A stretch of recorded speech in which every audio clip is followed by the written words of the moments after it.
العالمين نحمده ونستعينه ونستغفره ونؤمن به ونتوكل عليه ونعوذ بالله من شرور أنفسنا ومن سيئات أعمالنا من يهده الله فلا مضل له ومن يضلل فلا هادي له ونشهد أن لا إله إلا الله ونشهد أن سيدنا ونبينا وسندنا وشفيعنا ومولانا وملجانا وأشرفنا محمدا عبده ورسوله. قال الله تبارك وتعالى في القرآن المجيد والفرقان الحميد: أعوذ بالله من الشيطان الرجيم. بسم الله الرحمن الرحيم.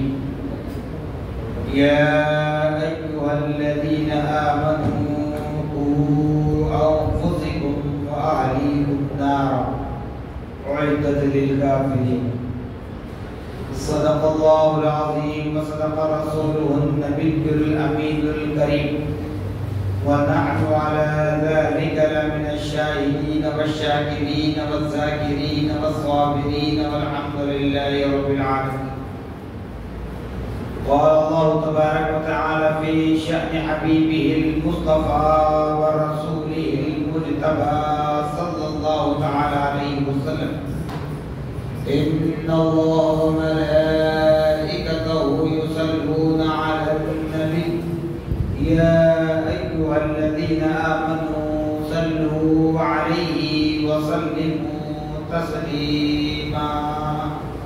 اللهم صل على سيدنا شفيعنا مولانا محمد كما تحب وترضى بأن تصلي عليه صلى الله تعالى عليه وسلم. نبی اور آل نبی پر پھر ایک مرتبہ آواز بلند درود پاک پڑھیں: اللہم صل علی سیدنا شفیعنا مولانا محمد معد الجود والکرم منبع العلم والحلم والحکم وآلہ واصحابہ وبارک وسلم صلاة وسلاما علیک یا رسول اللہ صلی اللہ تعالی علیک وعلی آلک وأصحابك وأزواجك وذرياتك وأهل بيتك أجمعين. سبحان ربك رب العزة عما يصفون وسلام على المرسلين والحمد لله رب العالمين. معزز سامعین محترم، اللہ رب العالمین کا بڑا ہی شکر احسان عظیم ہے کہ اللہ سبحانہ و تعالیٰ نے ہم اور آپ کو اپنی تمام پیدا کردہ مخلوقات میں انسان بنا کر پیدا فرمایا، اشرف المخلوقات کے درجے سے سرفراز فرمایا، نبی مکرم، رسول محتشم، صاحب الاولاق، باعث تخلیق کائنات، فخر موجودات، حضور تاجدار مدینہ حضرت محمد مصطفیٰ احمد مجتبی صلی اللہ تعالی علیہ وسلم کی امت ببرکت میں پیدا ہونے کا اعزاز بخشا صاحبو، اللہ رب الجلال کا بڑا ہی بے حد شکر احسان عظیم ہے کہ اس نے ہمیں اس کے گھر میں ایک جگہ جمع ہو کر آیات ربانی کی تلاوت اور اس کا معنی، مطلب، مفہوم سمجھے تاکہ ہماری زندگیوں میں تازگی پیدا ہو، ہمارے ایمان میں پختگی پیدا ہو، ہمارے عقیدے میں پاکیزگی پیدا ہو۔ تو معزز سامعین محترم، یوں تو دنیا میں بہت سے آئے، بہت سے چلے گئے اور بہت سے ہیں. یہ سب اللہ رب العالمین کا نظام ہے، اللہ کا بنایا ہوا نظام ہے. ہم جتنی عقل رکھتے ہیں، جتنی سوچ ہماری ہوتی ہے، ہم اس حد تک ہی سوچ سکتے ہیں، چاہے گزرا ہوا زمانہ یا آنے والا زمانہ یا جو چل رہا ہے. یہ تو اعتبار سے ہم اتنا ہی سمجھیں گے جتنی ہماری عقل کام کرتی ہے. اللہ نے ہماری عقلوں کو بھی وسیع فرمایا، ہماری نظروں کو بھی وسیع فرمایا، ہمارے دلوں کو بھی وسیع فرمایا اور کشادہ دل رکھنے کا وسیع النفس وسیع القلب کی تعلیم دی. چاہے بندگان خدا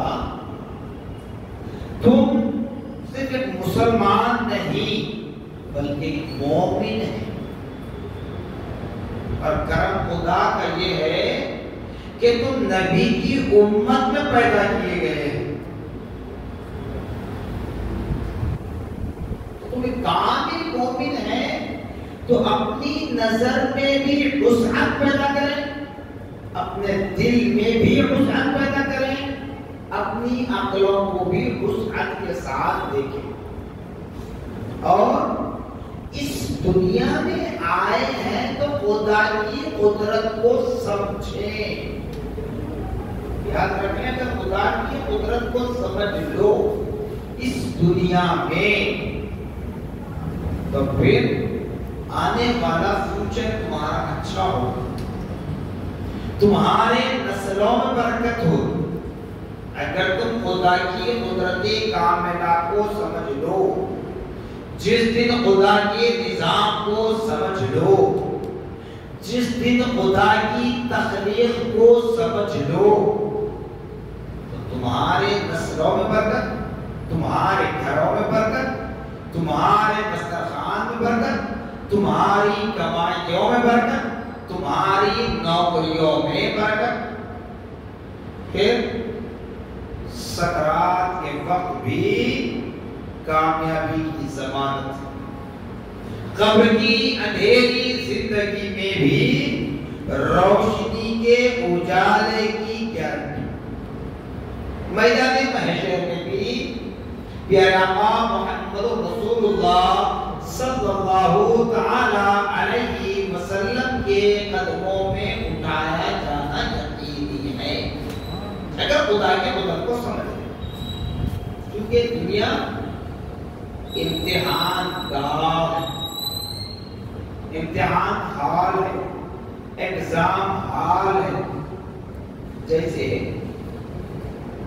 ہم بچوں کو اسکول میں ڈالتے ہیں، مدرسے کی بات کریں تو قرآن ہمارا جڑا ہوا ہے. جیسے ہمارے استاد محترم حضرت علامہ الحاج مولانا مفتی سید شاہ صفدر احمد نقشبندی مجدد قادری صاحب قبلہ شیخ الحدیث جامعہ نظامیہ نے فرمایا تھا، لوگوں یہ اتوار کو جو ہم درس قرآن کیا کرتے ہیں یہ بھی ایک درس گاہ ہے. جب درس گاہ کی بات آئی تو مدرسہ چھوڑ کر اسکول کی مثال دے دیتا ہوں. اب بطور خاص اسکول سے جو ہوتا ہے نرسری، ایل کے جی، یو کے جی، 3 سال کیا ہوتا ہے؟ صرف بچے کو ہاتھ میں پینسل پکڑنا سکھایا جاتا ہے، صرف بچے کو 1 2 3 لکھنا سکھایا جاتا ہے. ان چھوٹے بچوں کو صرف اسکول کا عادی بنایا جاتا ہے. 3 سال تک آپ منتھلی فیس پے کر رہے ہیں. اگر منتھلی فیس پے نہ کرو تو پھر آپ کا بچہ اسکول سے باہر. جب فرسٹ کلاس سے اس کی تعلیم شروع ہوتی ہے، اصل اس کا سلیبس شروع ہوتا ہے، اس کا ایجوکیشن شروع ہوتا ہے 9th کلاس تک. ابھی جو چل رہا ہے 9th کلاس تک آپ ہی کے اسکول کے ٹیچرز، آپ ہی کے اسکول کا اسٹاف، کوارٹرلی ایگزام ہو، حافظ ایگزام ہو، انیول ایگزام، کوئی ٹیسٹ، سب پیپر وہی بناتے ہیں، کوشچن پیپر. ایگزام وہی لیتے ہیں، میمو وہی تیار کرتے ہیں، رزلٹ بھی وہی دیتے ہیں. اب پتا ہے کس کو کیسے پاس کرنا ہے، کون کیسا پڑھتا ہے. لیکن جب یہی بچے پڑھتے پڑھتے 9 سے 10 میں آ جائیں گے، ایس ایس سی میں، میٹرک میں، تو وہاں آپ کے اسکول کا کوئی عمل دخل نہیں ہوگا، صرف آپ کا کام پڑھانا ہے. جب ڈیٹ آ جائے تو ایگزام فی پے کر دے، ایگزام ہوگا بورڈ سے، پیپر آئے گا بورڈ سے، پیپر جائے گا بورڈ کو، کریکشن ہوگا بورڈ میں، میمو نکلے گا بورڈ سے، رزلٹ ایشو ہوگا بورڈ سے. آپ اور ہم نے ان بچوں کے پیچھے 9+3 12 ایئرز 12 سال لگا دیے، 12 سال لگا دیے. پھر آخر میں کیا ہوا؟ کون ساتھ دے رہے ہیں؟ کون ساتھ دے گا؟ خدا کے نظام کو سمجھانے کے لیے مثال دے رہا ہوں.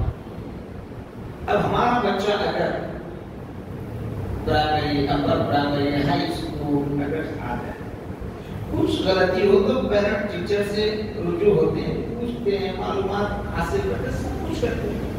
لیکن جب ایس ایس سی کا رزلٹ اگر اس کا فیل آ جائے تو ماں باپ کچھ کر پائیں گے، اسکول کا مینجمنٹ کچھ کر پائے گا، کرسپونڈنٹ کچھ کر پائے گا، پرنسپل کچھ کر پائے گا، ایچ ایم کچھ کر پائے گا؟ کوئی کچھ نہیں کر سکتا.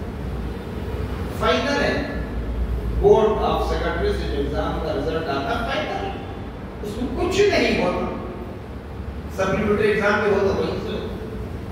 تو ایسے ہی دنیا کے جن مراحل کو اللہ پاک نے طے کیا ہے، اے بندگان خدا، اے بندگان خدا، جب تک تمہارے جسموں میں سانس باقی ہے، تمہارے جسموں میں صحت باقی ہے، تمہارے اندر ہاتھ پیر کی صلاحیت ہے، سننے کی طاقت ہے، دیکھنے کی طاقت ہے، بولنے کی طاقت ہے، سمجھنے کی طاقت ہے، رب کی وحدانیت کو سمجھو، رب کی اقتداریت کو سمجھو، رب کے بے نیاز ہونے کو سمجھو، رب کے نظام کو سمجھو.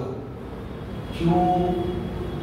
کیا اللہ کے خزانے میں کوئی کمی ہے؟ کوئی کمی ہے؟ اگر وہ چاہے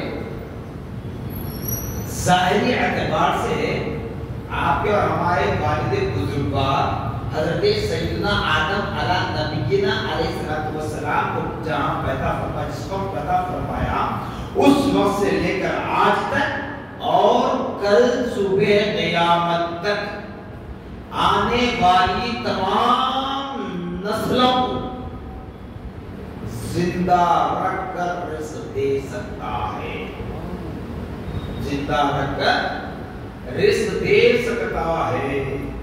ہم تن دامنی کا شکار کرتے ہیں کیونکہ ہمارے یہاں کم ہے. ہم سمجھتے ہیں کہ گھر میں 2 آدمی رہنا، 4 آدمی رہنا، 4 بھائی، جوائنٹ فیملی میں رہنا مشکل ہے. مصعب ہو رہا ہے کہ قیامت تک آنے والوں کو اللہ تعالیٰ دے سکتا ہے، تو رہتے کیا کہاں؟ ارے جب وہ پیدا کرتا ہے تو تم کیوں فکر کر رہے ہو؟ جب وہ رزق دینے کا وعدہ کر رہا ہے تو رہنے کی جگہ بھی دے گا، وہ دینے والا ہے. تم اس کی قدرت سمجھو. پر قرآن میں 29 پارے سورہ ملک کی دوسری آیت بتا رہی، الذی خلق الموت والحیات لیبلوکم ایکم احسن عملا. اللہ نے موت کے ساتھ زندگی کو پیدا فرمایا، یا یوں کہیں الذی خلق الموت والحیات، اللہ نے زندگی کے ساتھ موت کو پیدا فرمایا. بہرحال زندگی اور موت دونوں ایک دوسرے سے جڑے ہوئے ہیں. کیوں رکھا؟ اللہ تعالیٰ فرماتا ہے یبلوکم، تاکہ تمہیں آزمایا جائے. زندہ بھی رکھ کر آزما رہا ہے، موت دے کر بھی آزما رہا ہے. موت دینے کے بعد کہیں کی آزمائش صاحب مردہ ہے نا، کہیں کی آزمائش یاد رکھیے، مردہ کہنے والے مردہ ہے، جو اللہ والوں کے مردہ کا لفظ استعمال کرتے ہیں۔ ارے جب مجھ جیسا گنہگار مر جاتا ہے، عام انسان مر جاتا ہے، اللہ تعالیٰ فرماتا ہے تیری زندہ رہنا بھی آزمائش ہے، تیرا مرنا بھی آزمائش ہے۔ مرنے کے بعد بھی تجھ سے آزمائش کی جائے گی، مرنے کے بعد تیرے رشتہ داروں سے بھی آزمائش کی جائے گی، مرنے کے بعد تیری میت کو رکھ کر تیرے گھر والوں کو بھی آزمایا جائے گا، ہر طریقے سے۔ ایکم احسن عملا، اللہ فرماتا ہے میں یہ دیکھنا چاہتا ہوں کہ کس کے اندر کتنا حسن عمل ہے، نیک عمل ہے، اور وہ نیک کام کیسا، جس میں اللہ اور اس کے رسول کی رضا شامل ہو۔ جس عمل میں، جس نیک عمل میں اللہ اور اس کے رسول کی رضا شامل ہے، اللہ اس سے خوش ہے، اللہ اس سے خوش ہے۔ اگر میں کہوں کہ میرے الفاظ سے سامعین خوش ہو جائیں، تو جب تک آپ خوش ہوں گے تب تک میری واہ واہ۔ جب آپ کے دل میں میرے متعلق کچھ نفرت پیدا ہو جائے تو اتنی دیر بیٹھ کر قرآن کا پڑھنا، اس کا ترجمہ کرنا، اللہ کی بیان کرنا، اللہ کے نظام کو بیان کرنا، سمجھانا سب رائے گا ہوتا ہے۔ تو اس لیے اپنے ہر عمل میں، ہر وہ نیک کام میں اللہ اس کے رسول کی رضا کو شامل کرو، تاکہ اللہ اس کا رسول راضی ہو جائے اور اس کا بدلہ تمہیں اس دنیا میں بھی ملے، تمہاری نسلوں کو بھی ملے، تمہارے نیک عمل سے تمہارے نسلوں کو بھی ملے، تمہارے نیک عمل سے عوام الناس کو فائدہ ہو، تمہارے نیک عمل سے تمہاری دعاؤں میں وہ اثر پیدا ہو جائے، تمہارے نیک عمل سے زبان میں تمہارے وہ تاثیر پیدا ہو جائے، تمہارے نیک عمل سے سکرات کے وقت خاتمہ بالخیر ہو جائے، تمہارے نیک عمل سے قبر کی وہ اندھیری زندگی میں گزارا ہو جائے۔ تو ہمیشہ اپنے اعمال صالحہ میں خدا اور رسول کی رضا کو شامل کریں۔ دنیا کی خواہش، دنیا کی شہرت، دنیا کی عزت، دنیا کی واوانی، آئیے اللہ تعالیٰ نے ہمیں پیدا کیا، ایک عظیم انمول تحفہ بنایا، جیسے جانور بھی انسان، اگر جانور کو کھڑا کیا جائے، سیدھا کیا جائے تو کیا انسان وہ نظر نہیں آئے گا؟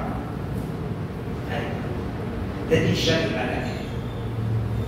اللہ نے انسان بنایا، اشرف المخلوقات بنایا، نبی کون و مکان صلی اللہ علیہ وسلم کی امت میں پیدا فرمایا، لیکن پھر آج ہمارے پاس وہ دورے کی حالت کیوں آ رہا ہے؟ وہ دورے کی حالت کیوں آ رہا ہے؟ وہ یزیدی فطرت ہمارے اندر کیوں آ رہی ہے؟ جبکہ نبی اکرم رسول اللہ صلی اللہ تعالی علیہ وسلم نے ارشاد فرمایا، اليوم اکملت لکم دینکم واتممت علیکم نعمتی ورضیت لکم الاسلام دینا۔ حضرت نبی محمد نبی پاک نے ارشاد فرمایا کہ لوگوں، میں نے تمہارے لیے کیا تمہارے لیے نبی جاتے تھے، اللہ نے اپنے نبی کو، اپنے محبوب کو وہ علم غیب عطا فرمایا تھا جو قیامت تک کی آنے والے نسلوں کی حالات سے واقف تھے۔ تب نبی نے فرمایا میں نے تمہارے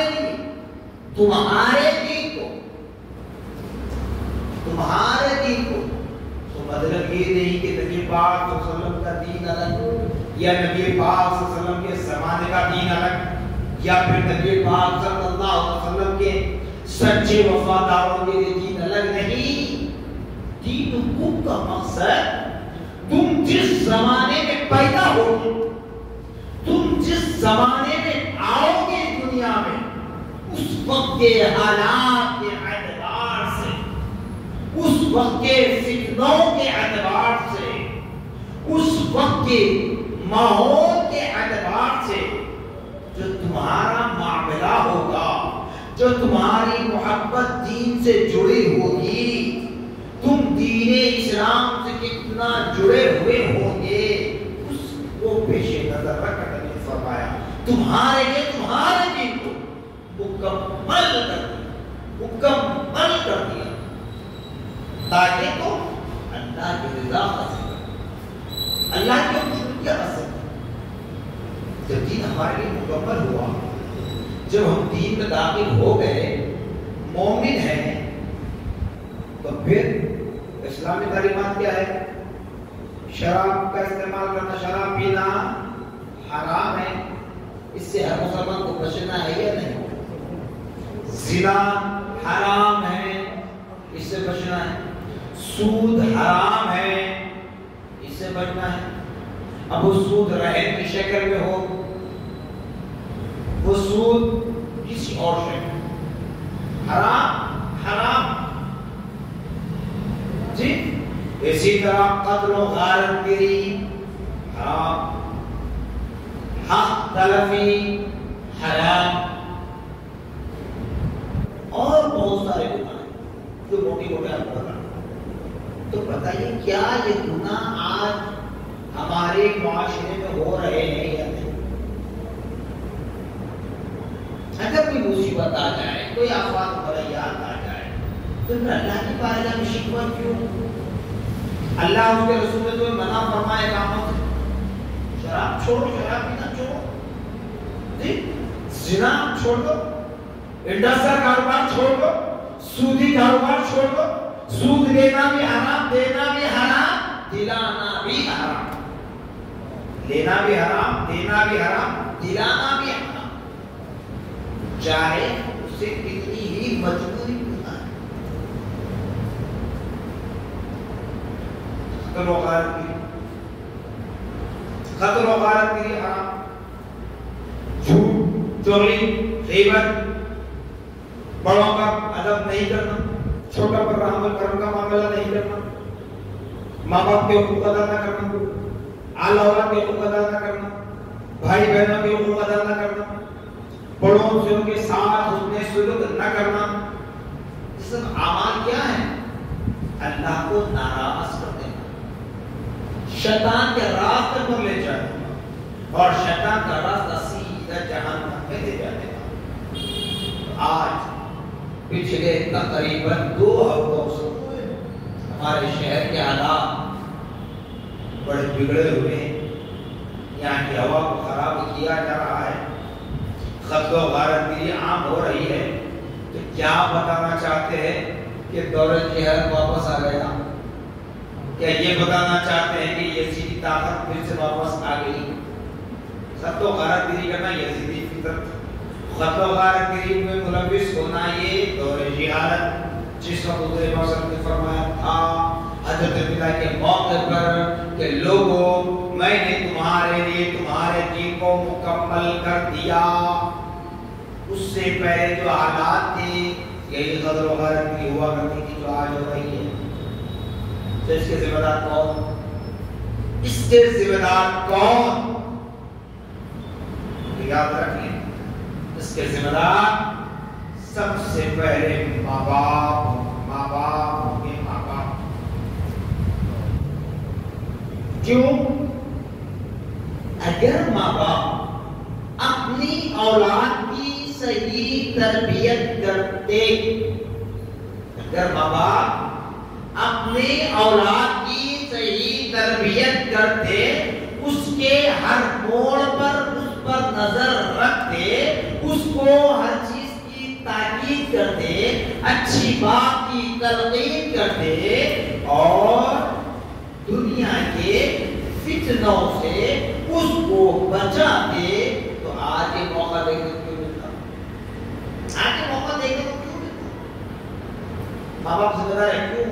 اس لیے اس کی آسان مثال آپ کو بتاؤں.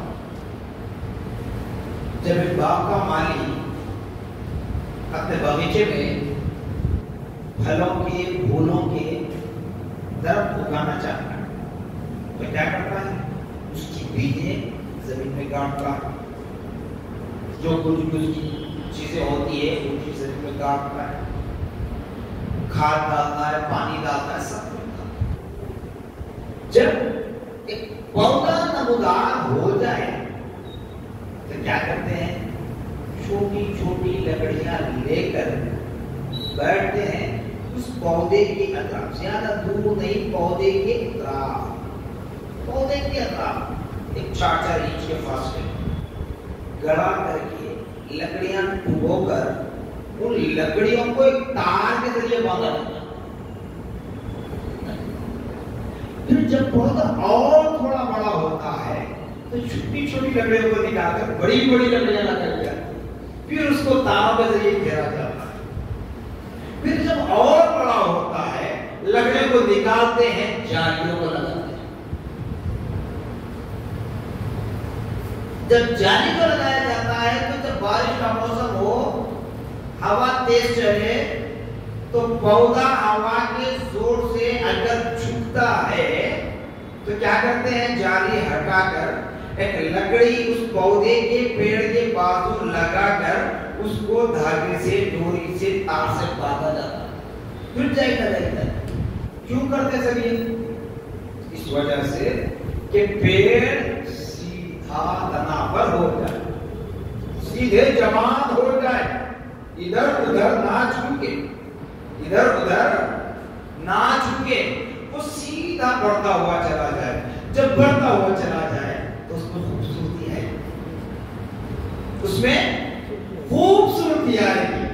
پھر اس کے بعد جب اس کی عمر ہوگی تو پھول لگے گی، پھر عمر ہوگی پھل لگے گی. پھر جیسے جیسے اس کی عمر بڑھتی جائے گی، مدت بڑھتی جائے گی، پیڑ بڑھتا جائے گا، وہ پھل اس پر پکنے کی طاقت پیدا ہوگی. تو ایسے ہی اولاد کو چاہیے کہ بچہ چھوٹا ہے، بچی چھوٹی ہے، اس کو اس کی زبان سے کچھ بھی نکل جائے، ماں باپ سن کر تو بڑے خوش ہوتے ہیں، لیکن یاد رکھنے آنے والے فیوچر میں آپ کے مشکل کا سامنا کرنا. جس طرح ایک باغ کا مالی پودے کی نگہداشت کرتا ہے، اسی طرح ہر ماں باپ کو چاہیے کہ وہ اپنے بچوں کی اس طرح نگہداشت، اس کی نگرانی کرے. تبھی بچہ صحیح ہوگا، صالح ہوگا، نیک ہوگا. جتنی تربیت ماں باپ کی ہوگی ویسے ویسے اس کے درجات بلند ہوں گے. نمازی بھی ہوگا، سائل بھی ہوگا، سخی بھی ہوگا، زکات دینے والا بھی ہوگا، حج کرنے والا بھی ہوگا. اللہ نے طاقت دی، اپنے ماں باپ کے عمل کو دیکھ رہا ہے تو وہ آگے چل کر اور بھی اللہ کی راہ میں خرچ کرنے والا، اللہ کی رضا کے لیے اعمال صالحہ کرنے والا بن جائے گا. تو اس کا اس طرح کا عمل کرنا گویا صرف آپ کی ذمہ داری نہیں بلکہ آپ اس دنیا سے چل بسیں تب بھی اس کا یہ نیک کام کرنا، وہ نامہ اعمال میں جب اس کے ثواب لکھا جاتا ہے تو اتنا ثواب آپ کے خبروں تک پہنچایا جاتا ہے. مرنے کے بعد آپ کے ثواب جاریہ بنتے ہیں. تو اس لیے اولاد کی صحیح تربیت کریں. آپ ضروری نہیں کہ ہر کوئی اپنی اولاد کو حافظ بنائے، عالم بنائے، مفتی بنائے، یہ ضروری نہیں ہے. آپ کی مرضی ہے، ڈاکٹر بنائے، انجینئر بنائے، فلسفر بنائے، جو چاہتے ہیں بنائے، لیکن اسلامی تعلیمات سے آگاہ کریں تاکہ اس کی زندگی سمر ہو جائے اور تمہاری ذمہ داری پوری ہو جائے. ہم کیا سمجھتے ہیں؟ ہم اپنی اولاد کو اچھے سے اچھا کھلا دیں، اچھے سے اچھا پہنائے، اچھے سے اچھا پہنائے. اب وہ گٹی بھی ہستی نہیں، پھٹا پاپا چاہے نہیں معلوم، بس پہنا. پہلے ذرا سا کپڑے پر پھٹ جاتا، اگر وہ پیر میں پڈلی میں بھی ہو تو کپڑا پہن کر نکلے، شرم آتی تھی. اب پھٹے ہوئے کپڑے پیسے دے کر خرچ رہے ہو تو خواہش ہے. ہر وقت میں کہہ رہا ہوں، لڑکے ہو یا لڑکی، ان کی صحیح تعلیم و تربیت کریں. آپ تعلیم کون سی بھی دلائیں، تربیت صحیح کریں، اسکول پڑھائیں، کالج پڑھائیں، سب کچھ کریں. ان کی زندگی کے ہر موڑ پر ان پر نظر رکھیں اور ان کو اتنے ہی رائٹس دیں جتنا کہ ان کے لیے فائدہ مند ہو. اتنا رائٹس نہ دیں کہ وہ تمہارے ہاتھ سے نکل جائیں. آج دیکھیں خط و غارتیں جو ہو رہی ہیں، کون کر رہا ہے؟ 2 ہفتے سے جو چل رہا ہے سوشل میڈیا کے ذریعے، جو آپ لوگ دیکھ رہے ہیں، سن رہے ہیں، مشکل سے ایک غیر موقع سننے میں آئے. باقی پورے مسلمان ماننے والا مسلمان، پڑھنے والا مسلمان. اس کا مطلب یہ کہ ہمارا خون سفید ہو چکا ہے، ہمارے دل مردہ ہو چکے ہیں، ہمیں اللہ کی ذات پر بھروسہ نہیں ہے. جبکہ نبی مکرم صلی اللہ علیہ وسلم ارشاد فرماتے ہیں، لوگوں معاف کرنا بڑی دولت ہے. اگر تم اس کو معاف کر دو گے، وہ ظالم ہے، تم اس کو معاف کر دو، اس دنیا میں بھی تمہیں بدلہ ملے گا، اخروی زندگی میں بدلہ ملے گا. وہ طاقت ہمارے اندر ہے، وہ صبر ہمارے اندر ہے، وہ مادہ ہمارے اندر ہے. بات کچھ نہیں، بس کیا بتانا چاہتے ہیں ہم یہاں؟ یہی نا لوگ مجھ کو دیکھ کر کریں، یہی بتانا چاہتے ہیں. لوگ مجھ کو دیکھ کر خوف کھائیں، ارے جیل جا کے آ گیا، یہ فلاں کا قتل کر دیا، ارے فلاں پہلوان کو مار دیا. یاد رکھ لیں، قتل میں مرے، ایکسیڈنٹ میں مرے، بیماری میں ملوث ہو کر مرے، کہیں سے بھی مرے، خودکشی کر کے مرے، سوسائڈ، یہ سب اللہ کا بنایا ہوا نظام ہے. تمہارے اندر کی طاقت تم کیا کرو؟ تم ایک مچھر کو نہیں مار سکتے. مچھر کو مارنا ہے، مچھر تم کو بھاگا بھاگنا بھاگ اس کے پیچھے مچھر کے. ایک انسان کا قتل اگر کر رہے ہیں تو اپنا کو بڑا بہادر سمجھتے ہیں. لیکن یاد رکھو، جس زمین پر تم اکڑ کر چلتے ہو نا، تم جو سوچتے ہو سمجھتے ہو کہ لوگ مجھ سے خوف قائم کریں اور لوگوں سے میں پیسہ بٹوروں، یہ خیال اگر تمہارا ہے، تصور تمہارا ہے، یہ زمین جس کو ہم بے جان سمجھتے ہیں، یہ زمین کہے گی، اے بندے تو کون ہے، تیری حقیقت کیا ہے. جس طرح تو نبی کے صدقے پیدا ہوا، ابھی تو پیدا نہیں ہوا تھا، اس سے پہلے نبی کے صدقے اللہ نے مجھے بنا دیا. اور میری ذات اعلیٰ وہ ہے، وہ اعلیٰ ذات ہے کہ نبی میری پشت پر بیٹھ کر سجدے پر سجدہ کیا کرتے تھے، نبی میری پشت پر کھڑے رہ کر قیام پر قیام کیا کرتے تھے. اے انسان، میری وہ اعلیٰ ذات ہے. جب نبی اپنے سر نبوت کو میری پشت پر جھکا کر رب کی بارگاہ میں کریا گزاری کرتے تھے، تم لوگوں کے لیے نبی کی نبوت والی آنکھوں سے نکلنے والے آنسوؤں کو میں نے جذب کر لیا. آج تو اپنی طاقت پر اتراتا ہے،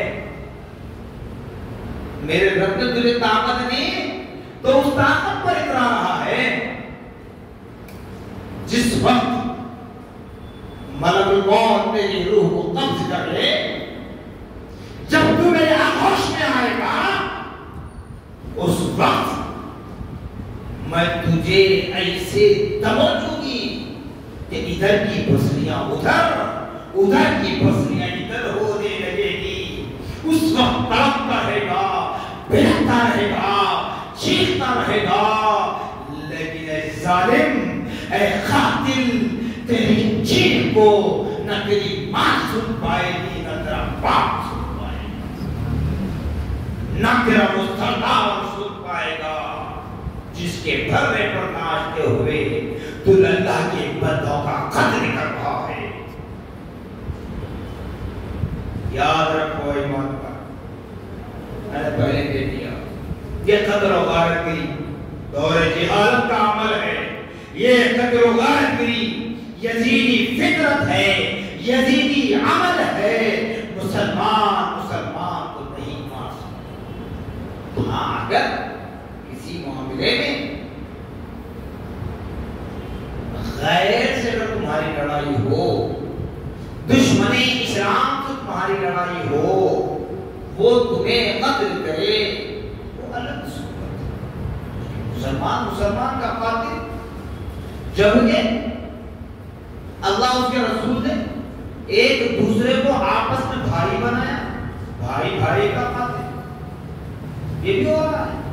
پراپرٹیوں کو لے کر گھر میں ماں باپ سے جھگڑا، بچوں سے جھگڑا، بھائی بہنوں میں جھگڑا، ایک دوسرے کا قاتل یہ بھی ہو رہا ہے۔ خدا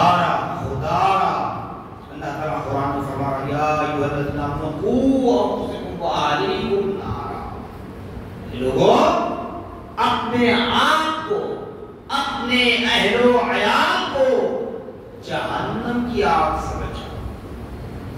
اگر جانا چاہتے ہیں جہنم میں، your rights, your choice، آپ کی مرضی، آپ کا اختیار، جانا چاہتے ہیں جہنم میں تو ٹھیک، جو چاہے گا، اگر نہیں مرنے کے بعد کی دائمی زندگی میں اگر خوشحالی چاہتے ہو، رب کا دیدار چاہتے ہو، سیدھے ہاتھ میں رب کے سامنے سے نامہ اعمال ڈگری لینا چاہتے ہو، پیارے آقا محمد رسول اللہ صلی اللہ علیہ وسلم کی شفاعت عظمیٰ چاہتے ہو، پیارے آقا محمد رسول اللہ صلی اللہ علیہ وسلم کے دست نبوت سے جام کوثر پینا چاہتے ہو، پیارے آقا محمد رسول اللہ صلی اللہ علیہ وسلم کے ساتھ، آپ کے ازواج مطہرات کے ساتھ، آپ کے اولاد امجاد کے ساتھ، آپ کے اہل بیت اطہار کے ساتھ، آپ کے صحابہ صحابیات کے ساتھ، آپ کے تابعین تابعات کے ساتھ، آپ کے تبع تابعین تبع تابعات کے ساتھ، مفسرین محدثین فقہاء ائمہ اربعہ سلاسل طریقت کے ساتھ، حاملان شریعت کے ساتھ، جی حفاظ کرام کے ساتھ، علماء نظام کے ساتھ، مشایخ کرام کے ساتھ، سادات نظام کے ساتھ اگر جنت میں اپنا دائمی ٹھکانہ بنانا چاہتے ہو تو اس دنیا میں رہ کر اپنے رب کو راضی کرنے کی کوشش کریں، یا نہیں تو پھر اپنی مرضی ہے، جو چاہے عمل کریں، جو عمل یہاں کریں گے سکرات میں بھی وہی صلہ دیا جائے گا، خبر میں بھی وہی معاملہ کیا جائے گا، میدان محشر میں بھی وہی سلوک ہمارے ساتھ کیا جائے گا۔ حتی الامکان اپنے آپ کو رب کے قریب کرنے کی کوشش کریں، اللہ اور اس کے رسول کی رضا حاصل کرنے کی کوشش کریں، فجر وقت نمازی بنے، قرآن پاک کی تلاوت کرنے کے عادی بنے، انشاءاللہ اور عزیز المستعان و انشاءاللہ رسول جب اعمال صالحہ آپ کرتے رہیں گے تو بدکاریاں آپ سے دور ہوتی رہیں گی، آپ کا ایمان پختہ ہوگا، آپ کا عقیدہ سلامت رہے گا، آپ کے جان کی، مال کی، عزت کی، آبرو کی حفاظت ہوگی، کیونکہ جب وہ ہمارا حامی مددگار ہے، اللہ ہمارا ناصر ہے، اللہ کی کسٹڈی میں ہم چلے جائیں تو بڑی امید کے ساتھ، بڑی گارنٹی کے ساتھ کہتا ہوں کہ جب اللہ اس کے رسول کے حوالے ہو جائیں گے دنیا کی کوئی طاقت ہمیں کچھ نہیں کر پا سکتی۔ جزاکم اللہ خیر جزا۔ السلام علیکم ورحمۃ اللہ وبرکاتہ۔